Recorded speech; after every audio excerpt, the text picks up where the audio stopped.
नमस्ते दोस्तों, जय श्री राम। दोस्तों, अगर आप अब इस वीडियो को देख रहे हैं तो मैं आपको एक बात की चेतावनी देना चाहता हूं कि आने वाला एक हफ्ता आपको इतने सारे अप्स एंड डाउन्स दिखाएगा कि आपको लगेगा कि मार्केट में एक रात आप राजा हैं और अगले सुबह आप भिखारी हैं।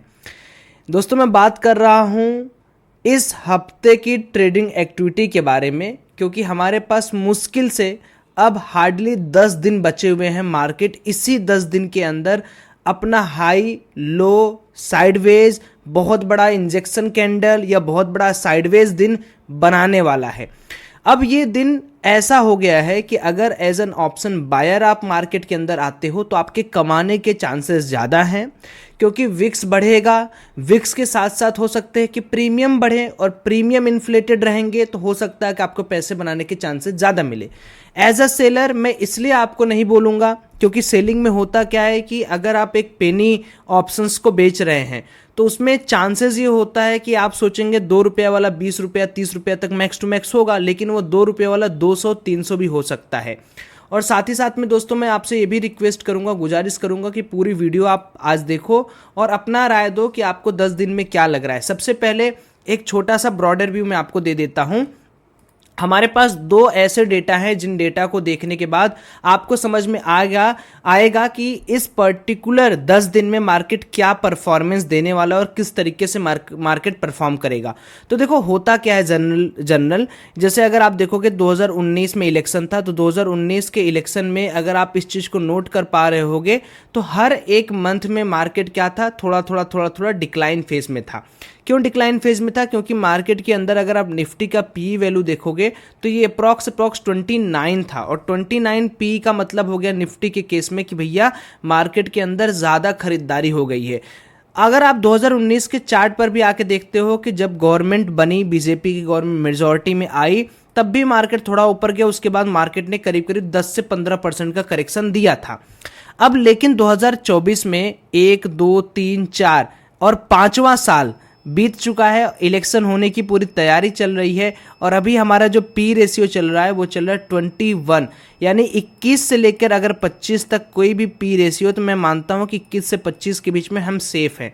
तो कहने का मतलब ये है कि अगर ये पर्टिकुलर चुनाव में अगर पोल या एग्जिट पोल के रिजल्ट बीजेपी के फेवर में आने लगते हैं तो मार्केट के रैली करने के और स्कोप बचे हुए हैं। ये मत सोचना कि गवर्नमेंट बन गई तो फिर मैं सेल कर दूं, अब तो नीचे जाएगा मार्केट, ऐसा नहीं है। हाँ, अगर यहाँ पर पोलिंग रिजल्ट्स खराब आते हैं या बीजेपी गवर्नमेंट नहीं बना पाती है, अपना पूरे मेजॉरिटी के साथ नहीं जीत पाती है, तो मुझे लगता है कि 20 से 25% के आसपास का करेक्शन हम लोग देख सकते हैं। ये मोटी मोटी बातें हैं। बट अगर आप मुझसे अभी पूछोगे तो मुझे लगता है कि डिप पे मार्केट को बाई करके चलने का प्लान बहुत अच्छा रहेगा इस समय, क्योंकि अभी जो निफ्टी का पी है वो उतना ज़्यादा बढ़ा नहीं है। आपको भले निफ्टी दिख रहा होगा कि नहीं यार 22,000 पे है, यहाँ है वहाँ है, अलग अलग चीज़ें आपको बताई जा रही होंगी, बट विश्वास मानिए अगर निफ्टी गिर रहा है 100 पॉइंट, 150 पॉइंट, 200 पॉइंट, तो वहाँ पर कंट्रेनियन ट्रेडिंग करके आप पैसा कमा सकते हैं। कंट्रेनियन ट्रेडिंग के बारे में हमने A to Z कोर्स के अंदर डिस्कशन किया हुआ है। अगर आप A to Z कोर्स को फ्री में एक्सेस करना चाहते हो तो नीचे दिए गए लिंक से अपना अकाउंट ओपन करिए, चाहे तो धन में चाहे तो एंजल वन में, हमें स्क्रीनशॉट भेज दीजिए, हम आपको free A to Z course worth ₹10,000 का दे देंगे। ये तो रही भैया कि हमारा मार्केट कैसे बिहेव कर रहा है। ग्लोबल मार्केट के बारे में थोड़ी बातें बता देता हूँ। पिछली रात डाउ जोन्स ने हाईएस्ट एवर क्लोजिंग की है। कनाडा के अंदर जो हमारे FIIs बेच के जा रहे हैं वो कनाडा लग रहा है घुसे जा रहे हैं, वहाँ पर खूब अच्छे खासा फॉरेन इन्वेस्टमेंट आ रहा है। सिल्वर और गोल्ड अपने रिकॉर्ड हाई पर चल रहे हैं।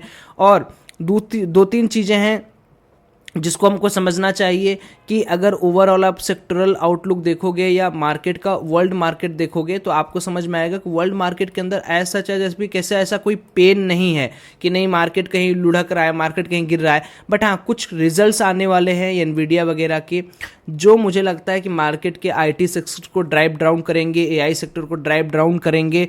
और उसी के साथ साथ हमें ये भी समझना पड़ेगा कि इस समय वर्ल्ड मार्केट एक स्टेबिलिटी की तरफ है। वार की न्यूज़ थोड़ा सा लिमिटेड अवॉइड हो गए, वार वगैरह की न्यूज अब बाहर नहीं आ रहे हैं, लोग थोड़ा शांति बनाकर जीना चाह रहे हैं। तो अभी सारे एफआईआईज जो सेलिंग कर रहे हैं या जो एफआईआईज खरीद रहे हैं या जो नहीं खरीद रहे हैं, सबकी नज़र अभी कहाँ पड़ी हुई है? सबकी नज़र अभी पड़ी हुई है कि भाई आगे क्या होगा इंडिया में। चुनाव के बाद मुझे लगता है कि एक स्टेबल गवर्नमेंट की सब लोग को इंतज़ार है, वो तो आने वाला समय बताएगा कि कैसा गवर्नमेंट बनेगा, क्या बनेगा।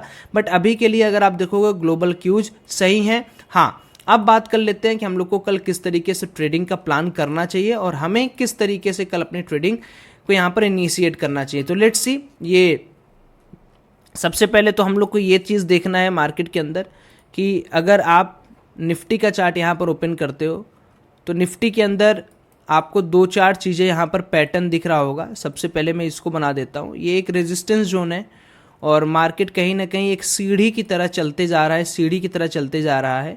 ये अगर आप देखोगे तो इट विल लुक लाइक कि मार्केट एक सीढ़ी की तरह एक स्टेयर फॉर्मेशन करते हुए जा रहा है। ठीक है, इस पैटर्न का नाम बोल दो स्टेयर पैटर्न, है ना, कुछ भी बोल दो, कोई भी पैटर्न बोल दो, सब चलता है। तो सीरियस बात यह है कि मार्केट के अंदर अभी जो मार्केट चल रहा है वो एक डोमेस्टिक क्यूज के ऊपर चल रहा है। मतलब एफआईआईज तो बेच रहे हैं, अभी कल थोड़ी सी खरीदारी उन्होंने भले की थी, बट ओवरऑल अगर अभी भी आप देखोगे तो जो बाइंग आ रही है वो बाइंग कहीं ना कहीं एक छोटी बाइंग के अंदर तब्दील होते जा रही है। मुझे जो पर्सनल फील होता है वो ये होता है कि मार्केट एटलीस्ट इस एरिया से मुझे लगता है कि रेजिस्टेंस लेगा। 22,577 मेरे लिए एक इंपॉर्टेंट जोन होगा। अगर मार्केट यहाँ से रेजिस्टेंस लेता है तब क्या बात ही करना है, तब तो ठीक है, पैसा खूब अच्छा खासा हम लोग यहाँ पर बना लेंगे। बट मुझे लगता है कि मार्केट को एटलीस्ट एक बार यहाँ से रेजिस्टेंस लेना चाहिए और रेजिस्टेंस लेके मार्केट को कम से कम एटलीस्ट इस 5-6 दिन में 22,349 के आसपास का करेक्शन आपको दिखा सकता है मार्केट। ये एक व्यू है, ध्यान से सुनना। और अगर मान लो कल के दिन मार्केट 22,580 के ऊपर निकलता है तो 22,580 के ऊपर मार्केट फिर से एक बुलिश जोन के अंदर चला जाएगा, जहां से फिर उसको गिराना मतलब फिर यार बहुत बड़ा कोई पर्टिकुलर न्यूज वगैरह आएगी तो ही गिरेगा। क्योंकि अगर इसके ऊपर मार्केट निकल रहा है तो ऑलरेडी ये बहुत बड़ा मतलब बियर्स के लिए बहुत बड़ा सदमा होगा कि ऑलरेडी हमने यहाँ से मार्केट को दबाया, मार्केट को नीचे ले गए, लेकिन बुल्स अपना कंट्रोल ऊपर ला दिए। तो मुझे लगता है कि हर एक इंडिविजुअल को 22,580 का लेवल मार्कआउट कर लेना चाहिए। यहाँ पर आप लिख दो 22,580 एक इम्पॉर्टेंट लेवल है। ठीक है, इंपॉर्टेंट लेवल है कल के लिए, जहां पर हमें यहाँ पर प्ले करना चाहिए। ये मैं क्या लिख रहा हूँ, 22,580 एक इंपॉर्टेंट लेवल है, इसको ध्यान देना। ठीक है, ये डिसाइड करेगा। अगर मान लो कल के दिन, जैसा मैं बताता हूँ आपको कि क्या रीज़न है इसके पीछे। देखिए, एक तो मार्केट के अंदर ये जो टॉप बना हुआ है इसको अगर हम कंसीडर करते हैं तो एक हो सकता है कि मार्केट थोड़ा सा ऊपर जाके कई लोगों को बुल बना के फिर नीचे आए, तो इसीलिए मुझे थोड़ा सा डर लग रहा है। और दूसरी चीज़, अगर हम हाई और लो को मार्क भी कर देते हैं तो अगर आप देखोगे तो it is a last territory, जिसको हम कहते हैं कि जीओई लेवल। अगर आपने पढ़ा होगा मेरे से तो आपको पता होगा कि ये एक लास्ट लेवल है 0.79 का। ये रिजेक्शन लेवल होता है और 0.79 बहुत खतरनाक रिजेक्शन होता है। मतलब यहाँ से मार्केट 99% केसेस में यहाँ से गिर जाता है। तो कल के दिन मेरा प्लान ये है कि जब तक 22,580 के ऊपर नहीं जाएगा, ओपनिंग ट्रेड भी अगर थोड़ा सा गैप अप मिलता है तो भी हम पुट का बना सकते हैं, या मॉर्निंग में भी हम लोग पुट की थोड़ी सी संभावनाएं यहाँ पर बना सकते हैं, कोई हर्जा नहीं है। 22,580 के ऊपर जाएगा तो फिर मेरा पहला टारगेट 22,648 हो जाएगा, उसके बाद दूसरा टारगेट 22,701 हो जाएगा। लेकिन याद रखना दोस्तों, मैं आपको जो कह रहा हूँ उस चीज़ को बहुत ध्यान से समझना कि जब तक अब 22,580 के ऊपर मार्केट ना जाए, भूल कर भी लॉन्ग आपको प्लान नहीं करना है। क्योंकि पैरामीटर समझो, मार्केट के अंदर मैंने क्या बोला अभी आपको क्या समझाया कि मार्केट के अंदर बुराई नहीं है, आप मार्केट को बिंदास खरीद सकते हो। बट अभी एक स्टेयर पैटर्न पे जहां पर मार्केट चढ़ा है वहां खरीदना सही नहीं है। 300 पे 22,300 पे आएगा, स्ट्रॉन्ग सपोर्ट है, यहां से खरीदारी शुरू कर सकते हैं। जो मौका यहां पर मिला उसी तरीके का मुझे लगता है एक मौका यहां पर भी मुझे मिलना चाहिए। जो मौका यहां पर मिला, जो मौका यहाँ पर लोगों को खरीदने का मिला, वही मौका मुझे लगता है कि एक बार मार्केट और अपन को देगा। ये वाला जो जोन है, ठीक है, यहाँ से जो मौका मिला था वही मुझे लगता है कि 22,337 के आसपास मार्केट एक मौका और देगा। नहीं तो ठीक है, अगर मान लो मार्केट बहुत ताबड़तोड़ तरीके से ऊपर जाना चाहते तो 22,580 के ऊपर जाने दो, तब यहाँ पर कुछ प्लान करेंगे। आज आप बैंक निफ्टी के ऊपर डिस्कशन कर लेते हैं।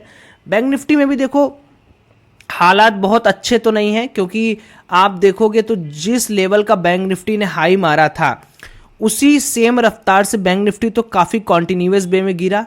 कॉन्टिन्यूस वे में गिरने के बाद बैंक निफ्टी ने एक जोन पे आकर यहां पर रुक गया। ये जोन हम मार्कआउट करते हैं 22 वो तो निफ्टी के बारे में डिस्कस हो गया। बैंक निफ्टी के अंदर एक छोटी सी चीज़ आप यहाँ पर नोटिस करना कि कहीं ना कहीं बैंकिंग सेक्टर इसमें ज़्यादा निगेटिव है एज़ कम्पेयर टू निफ्टी। उसका पर्टिकुलर बहुत सारा रीज़न भी है कि थोड़ा सा रिजल्ट वगैरह के सही उतने नहीं आए थे बैंकिंग सेक्टर्स के, और थोड़ा आरबीआई ने कुछ गाइडलाइंस बीच बीच में और निकाल रही है।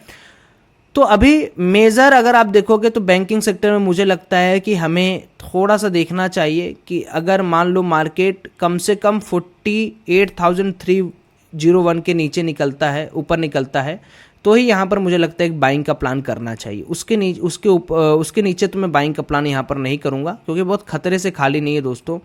मैं सही बता रहा हूँ, अभी आपको पता चलेगा जब आप कल ट्रेड करोगे। हाँ, 48,000 क्या मैं बोल रहा हूँ, 48,300 के ऊपर अगर जाता है मार्केट तो हम यहाँ पर ट्राई कर सकते हैं। पहला टारगेट हमारा हो जाएगा 48,707 का, अगर मार्केट निकलता है। अब मान लो मार्केट कल गैप अप खुल गया या फ्लैट खुल गया, तो ऐसी की सिचुएशन में तुरंत मुझे क्या सोचना है, मुझे सोचना है कि ये जोन अच्छा है, इस जोन पे मैं पूरा का पूरा सेल करूँगा, है ना। तो फॉर सेक ऑफ सिंप्लिसिटी आप इस लेवल को 48,350 बोल दो तो ज़्यादा अच्छा है, ठीक है। 48,350 उसके ऊपर गया तो ही मैं यहाँ पर बाइंग का प्लान करूँगा, वरना नहीं करूँगा। याद रखना, ये मैं जो बोल रहा हूँ इसी पे मैं ट्रेड भी करूँगा कल दोस्तों, ठीक है। बाकी आपकी मर्जी, अगर आपके पास कोई और अच्छी राय हो मुझे देने के लिए तो आप दे सकते हैं कि नहीं सौरभ भाई ऐसे नहीं होगा वैसे होगा, ठीक है, तो मैं उसको एक्सेप्ट करूँगा। और बैंक निफ्टी में मुझे लगता है कि एटलीस्ट मुझे 47,600 के टारगेट मार्केट देगा अगेन बाई करने के लिए। और कई दिन से अगर मैं देखूंगा नया तो बैंक निफ्टी का स्ट्रक्चर तो एकदम ऐसा गड़बड़ बना हुआ है कि देखने में भी अच्छा नहीं लग रहा है। इफ़ यू कैन सी कि मार्केट के अंदर कितने सारे गैप, उसके बाद मार्केट ऊपर नीचे, तो बैंकिंग सेक्टर या बैंक निफ्टी सेक्टर तो वैसे भी इतना गंदा लग रहा है देखने में कि इसमें मन नहीं कर रहा है पैसा 1 रुपया भी लगाने का। तो कुल आउटकम क्या है इस वीडियो का, सिंपल है कि अभी कॉशियस रहना है हमें। ऐसा नहीं है कि बाइंग एरिया नहीं है, बाइंग एरिया है, बट चूंकि मार्केट उठ चुका है थोड़ा नीचे आने दो 47,600 फिर उठाएंगे अपन, ठीक है। तो बाइंग एरिया पे है मार्केट, पी ठीक है, निफ्टी ठीक है, ग्लोबल ठीक है, ओवरऑल सब कुछ पॉजिटिव है, लेकिन जो दुनिया को दिखता है वो होता नहीं है ना मेरे भाई। तो छुपा क्या है, छुपा है सिर्फ और सिर्फ यहाँ पर वो पैटर्न, वो एग्जॉशन पैटर्न कि भैया अब एग्जॉस्ट हो चुका हूँ, थोड़ा सुस्ताने दो। तो 22,300 का सुस्ताना रहेगा आपके निफ्टी में, और 47,600 टू 800 का सुस्ताना रहेगा बैंक निफ्टी में। और अगर कल के दिन आपको लगता है कि नहीं यार सौरभ भाई 22 जो बैंक निफ्टी है 48,350 के ऊपर निकला, तो हम लोग यहाँ पर लॉन्ग का प्लान करेंगे। एंड अगर हमें कल के दिन ये लगता है कि निफ्टी के अंदर हमारा जो मार्केट है वो 22,580 के ऊपर, अभी देखो 22,502 पे है, 80 पॉइंट का फर्क है, 22,580 के ऊपर निकलता है तो हम लोग यहाँ पर 22,580 के ऊपर लॉन्ग का प्लान करेंगे। ये स्ट्रेटजी है कल के लिए। बाकी देखो टेलीग्राम पे ज़रूर ज्वाइन कर लेना और A to Z ज़रूर ज्वाइन कर लो, सो दैट आप इतना डीप अंडरस्टैंडिंग मार्केट की बना सको। वर्ल्ड मैप कैसे पढ़ना है, क्या पढ़ना है, नॉलेज लेते रहो। फ्री ऑफ कॉस्ट अभी आपकी ज्वाइनिंग हो रही है, तो हमने दोनों लिंक आपको प्रोवाइड किया डिस्क्रिप्शन में, आप उसको देख सकते हो। Thank you.